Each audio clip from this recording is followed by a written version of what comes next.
अस्सलाम वालेकुम friends, welcome to my plant world. Friends, आज मैं आपके साथ ये एक सेकुलेंट प्लांट शेयर कर रही हूँ। फ्रेंड्स, इसका जो बोटानिकल नेम है वो है क्रासूला मॉस्कोसा और ये नामीबिया साउथ अफ्रीका का नेटिव प्लांट है। और इसके अलावा भी इसके बहुत सारे नाम हैं। इसे कॉमनली वॉच चेन प्लांट कहा जाता है और इसे चेन प्लांट इसलिए कहते हैं क्योंकि इसके ये जो स्टेम है इस पर बहुत ही बारीक बारीक से लीव्स होते हैं और वो तमाम लीव्स आपस में इस तरह से जुड़े हुए होते हैं जैसे कि चेन हो। तो मैं आपको थोड़ा सा क्लोज़अप करके इसका दिखाती हूँ तो फिर आपको नज़र आएगा कि किस तरह से इसकी लीव्स जो हैं वो आपस में कितने साथ साथ जुड़े हुए हैं। ये देखें, ये इस तरह से ये इसकी स्टेम्स हैं और इसकी साइड से ही इसकी स्टेम्स की और ब्रांचेस निकलती रहती हैं और सबका पूरा इसका जो स्ट्रक्चर है वो बारीक बारीक लीफ से मिल के बना हुआ है। इसी वजह से इसे चेन प्लांट कहते हैं। इसके अलावा फ्रेंड्स, इसको प्रिंसेस पाइन भी कहा जाता है और एक और नाम है इसका ज़िपर प्लांट। ये 3-4 नामों से ये प्लांट जो है वो बहुत ज़्यादा जाना जाता है। फ्रेंड्स, ये एक ऐसा सेकुलेंट है जिसे सेकुलेंट अरेंजमेंट में फिलर्स के तौर पर ग्रो किया जाता है। अगर हम इस प्लांट को सिंगल ग्रो करें किसी भी पॉट में तो भी अच्छा लगता है, लेकिन जब मुख्तलिफ सेकुलेंट प्लांट्स के साथ इसको ग्रो किया जाता है तो फिर इसकी खूबसूरती और ज़्यादा बढ़ जाती है। फ्रेंड्स, आज की इस वीडियो में मैं आपको इसको हम कैसे ग्रो करेंगे, इसकी हमें क्या केयर करनी चाहिए वो आपको बताऊंगी और उसके अलावा इस प्लांट की हम प्रोपगेशन कैसे करेंगे वो भी आपके साथ शेयर करूंगी। फ्रेंड्स, ये देखें, ये वाले जो इसके लीव्स हैं ये पुराने हो चुके हैं और इनका कलर किस तरह से डल है, जबकि इसके ये जो न्यू लीव्स होते हैं वो कितने bright green dark green colour में होते हैं। तो फ्रेंड्स, सबसे पहले हम बात करते हैं इसकी सॉइल की। सॉइल सेकुलेंट, जैसे कि हमें मालूम है कि सेकुलेंट के लिए ऐसी सॉइल लेनी चाहिए जो कि फास्ट ड्रेनिंग सॉइल हो, जिसमें पानी बिल्कुल भी ना रुकता हो, ऐसी सॉइल इसकी बनानी है। अगर आप घर में इसकी सॉइल तैयार करते हैं तो गार्डन सॉइल और उसमें सैंड बजरी का ज़्यादा इस्तेमाल करें और खाद बहुत कम चाहिए इस प्लांट को। और इसके अलावा अगर सेकुलेंट मिक्सचर जो बाज़ार से मिलता है तो वो भी ले सकते हैं और ख़ुद भी इसको तैयार कर सकते हैं। फ्रेंड्स, इसके बाद इसकी सनलाइट की रिक्वायरमेंट की बात करें तो इसे किसी ऐसी जगह पे रखें जहाँ पर इसे सुबह की 2 से 3 घंटे की धूप ज़रूर मिले, मॉर्निंग सनलाइट। और गर्मियों में इसको शदीद धूप से बचाएं क्योंकि इस शदीद स्कॉचिंग धूप से इसके जो लीव्स जो हैं वो बर्न हो जाते हैं। और इसके अलावा जब बहुत ज़्यादा ठंड होती है तो भी इसे फ्रॉस्ट से बचाएं। बस इसे किसी ऐसे पार्शियल शेड में रखें जहाँ पर इसको धूप भी मिलती रहे, रोशनी भी मिले, तो फिर ये प्लांट बहुत ही अच्छा ग्रो करता है। इसके अलावा फ्रेंड्स, इसकी वाटरिंग की बात करें तो वाटरिंग हमने तभी करनी है जब सॉइल ड्राई हो। ओवर वाटरिंग बिल्कुल भी नहीं करनी, ओवर वाटरिंग से ये प्लांट जो है वो मर जाता है। और अगर शदीद धूप है या गर्मियाँ हैं तो फिर इसे अगर हमने कम पानी दिया तो भी ये प्लांट जो है वो ब्राउन होकर मर जाएगा। फ्रेंड्स, इसके अलावा इस प्लांट पर जब ये प्लांट मैच्योर होता है तो इस पर छोटे छोटे से वाइट कलर के फूल भी लगते हैं, बिल्कुल स्टार शेप के। लेकिन अभी ये मेरा प्लांट तो बहुत छोटा है, लेकिन जब मैच्योर हों तो उस पर वाइट कलर के फ्लावर्स भी लगते हैं। इसके अलावा फ्रेंड्स, इस पर फर्टिलाइज़र को इसकी ज़्यादा ज़रूरत नहीं होती, बस एक दफ़ा जो सॉइल में तैयार की है फर्टिलाइज़र वही इसके लिए काफ़ी है। और सीज़न में जब ग्रोइंग सीज़न हो तो 1-2 दफ़ा कोई सा भी लिक्विड फर्टिलाइज़र इसको दे दें।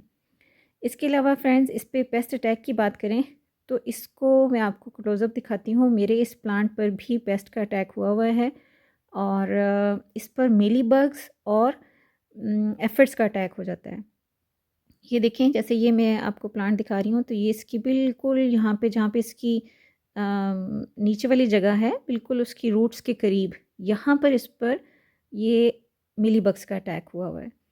और ऊपर से इसकी स्टेम्स बिल्कुल ठीक हैं, जबकि ये नीचे जहाँ जहाँ से ये सॉइल के साथ टच कर रहा था वहाँ पर नमी ज़्यादा होने की वजह से इसमें मिलीबग्स का अटैक हो गया है। और अब हम इसको यहाँ से जिसको ऊपर वाली जितनी भी इसकी स्टेम्स हैं इनको कट करके तो इसको हम प्रोपोगेट कर सकते हैं। वैसे भी इसको प्लांट को टाइम टू टाइम जो है वो प्रून करते रहना चाहिए, क्योंकि जब ये प्लांट काफ़ी बड़ा हो जाता है तो लेगी होने लगता है, तो उस वक्त इसको प्रून कर देना चाहिए। और प्रून करने के बाद इसकी जौन सी भी स्टेम्स बचें उन्हें हम एज अ कटिंग ग्रो कर सकते हैं। तो चलें फ्रेंड्स, फिर मैं आपको इसको बताती हूँ कि हम इसे किस तरह की सॉइल में ग्रो करेंगे और हमने इसके लिए कौन सी सॉइल लेनी है। वो सॉइल मिक्सचर में भी आपको मैं बताती हूँ जिसमें हम इसकी कटिंग ग्रो करेंगे। तो फ्रेंड्स, ये ये मैंने इसका कुछ एक सॉइल मिक्सचर तैयार किया है और मैं आपको बताती हूँ कि इसमें हमने कितने प्रोपोर्शन में कौन सी चीज़ लेनी है। ये देखिए फ्रेंड्स, ये मैंने 3 पार्ट में सॉइल को डिवाइड किया है। ये है सैंड, कंस्ट्रक्शन में जो हम यूज़ करते हैं वो वाली सैंड है। अगर आपको थोड़ी मोटी वाली मिले तो भी ठीक है। और ये है सेकुलेंट पॉटिंग मिक्स, जिसमें कि कोकोपीट, कंपोस्ट और परलाइट और वर्मिकुलाइट वगैरह शामिल होता है। और इसके अलावा ये मेरी घर की सॉइल है, जो मैं नॉर्मल सॉइल प्रिपेयर करती हूँ सैंड, सॉइल और कंपोस्ट का इक्वल रेशो में। ये मैंने वो वाली सॉइल का 1 पार्ट लिया है। और ये देखें, ये इसके अंदर ये कंपोस्ट भी है। अगर लीफ कंपोस्ट हो तो वो ज़्यादा इसके लिए बेस्ट है। 1 पार्ट हमने ये लेना है और एक पार्ट इन दोनों चीज़ों का लेना है। इसके अलावा इसमें हम थोड़ा सा चंद पीसेस जो हैं वो चारकोल के भी यूज़ करेंगे। इन चारकोल के पीसेस को हम पॉट में नीचे रखेंगे और बाकी सॉइल को मिक्स करके तो फिर इससे पॉट की फिलिंग करेंगे। इसके लिए जो हमने पॉट लेना है वो छोटा पॉट लेना है, बहुत ज़्यादा बड़ा पॉट नहीं लेना। और ऐसा लेना है जिसमें नीचे होल ज़रूर हो, क्योंकि ये सेकुलेंट है, इसमें पानी की ज़्यादती नहीं होनी चाहिए। और इसके बाद इस पॉट में हम जो होल है उस पर एक गमले का टुकड़ा रख देंगे, और या कोई भी पत्थर आप कुछ भी रख सकते हैं। और उसके बाद हम इसमें सबसे पहले ये कुछ चारकोल के पीसेस इसमें रखेंगे, और उसके बाद ये जो हमने पॉटिंग मिक्स तैयार किया है इससे हम इस पॉट को फिल कर लेंगे। पॉट को फिल करने के बाद फ्रेंड्स, हमने अब इसकी कटिंग लेनी है।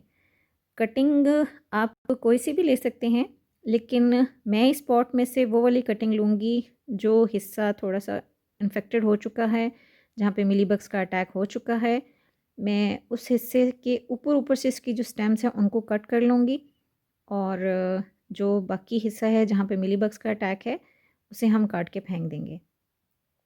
ये देखें, इस तरह से ये मैंने कट कर लिया है। और ये देखें, जैसे ये यहाँ पर जो मिलीबग्स का अटैक है इनको साफ़ कर देना है, और बाकी हिस्से को हमने कटिंग इसकी ले लेनी है। बस इसका ये ख़्याल करना है कि बहुत ज़्यादा छोटी कटिंग नहीं लेनी, क्योंकि अगर हम बहुत ज़्यादा छोटी कटिंग लेते हैं तो उसके ग्रो होने के चांसेस कम होते हैं। तो चलिए मैं कटिंग लेकर आपको दिखाती हूँ। ये देखें फ्रेंड्स, ये मैंने सारी कटिंग्स ले ली हैं इस पॉट में से। और इसमें से अब ये जो कटिंग्स हैं, ये देखें, ये काफ़ी बड़ी कटिंग्स हैं, 4 इंच, 3 इंच, 4 इंच तक की हैं। और इसके बाद इसकी अगर किसी हिस्से पर मिलीबग्स लगे हुए हैं तो उसे हाथ से रिमूव कर दें, और कोशिश करें कि उस हिस्से को निकाल ही दें। और उसके अलावा उसके बाद ये नीचे नीचे से इसके कुछ लीव्स उतार देने हैं इस तरह से। अब अगर आप चाहें तो इसको कुछ दिनों के लिए ड्राई कर लें ताकि कैलस फॉर्मेशन हो जाए, और अगर आप चाहें तो इसको डायरेक्ट भी लगा सकते हैं। मैं इसको डायरेक्ट ही ग्रो कर रही हूँ। और ये वाली स्टेम देखें, जैसे ये वाली इस पे यहाँ पर अटैक हुआ हुआ है, थोड़ा सा मिलीबग्स का, इसको हम उतार देते हैं। और इसके बाद इसकी भी नीचे से रिमूव कर देते हैं, इसकी लीव्स भी। तो फ्रेंड्स, इस तरह से ये मैं सारे लगा के तो फिर मैं आपके साथ शेयर करती हूँ कि किस तरह से मैंने इनको लगा लिया है। ये देखें फ्रेंड्स, मैंने इन तमाम कटिंग्स को ग्रो कर लिया है, और यहाँ पर जिस हिस्से पर मिलीबग्स का अटैक हुआ था उससे भी मैंने उतार के फेंक दिया है।